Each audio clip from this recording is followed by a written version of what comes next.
Almost daily, people stop me in shul, at the grocery store, as I travel in Europe and Eretz Yisrael, and they're like, oh, Vayimaen changed my life. And the truth is, we're a movement of people who are changing our lives, upgrading our lives, Kedusha V'Tara. One fellow this week sent us something which is so beautiful and meaningful, I want to share it with you. Everybody knows about the Vayimaen with Yosef. The whole world knows about Vayimaen because of Vayimaen. Almost nobody knows that Vayimaen is in Parshas Vayechi. Here's a drop of background.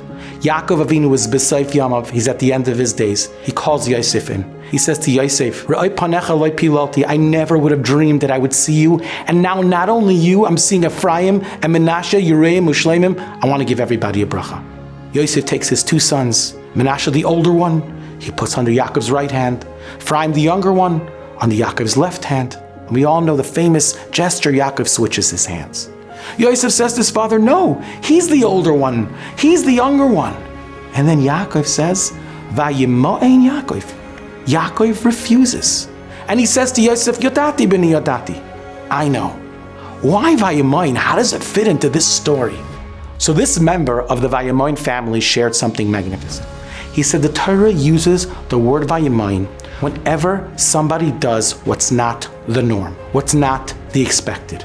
Vayimaen Yaakov lehisnachim. He refuses to be comforted. Everyone says to him, your own children say he's dead. So many years have passed. Focus on the Einiklach. Focus on the people that are alive. Vayimaen Yaakov lehisnachim.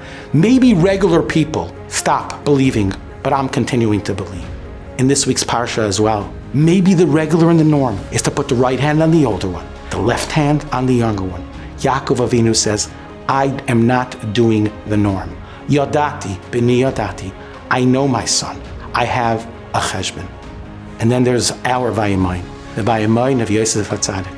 He's away from his own mishpacha, sold by his own brothers. He could tell himself the normal thing periodically, one time, is to slip up. What happens in Mitzrayim stays in Mitzrayim. It's okay. I'm only human. Vayimaen. I am not going to do the norm. I'm going to rise above it. And at that moment, Yosef gets the title of Yosef HaTzadik, because a tzaddik is someone who doesn't do what everyone else does. He rises to a different level. Now here's the kicker. Every Friday night, I put my hand on my son's head and I say, Yesimcha Elikim Ke'Ephraim V'Chemnashe. The pasuk after Vayimaen Yaakov. And I tell my children, my dear children, I don't want to settle for regular.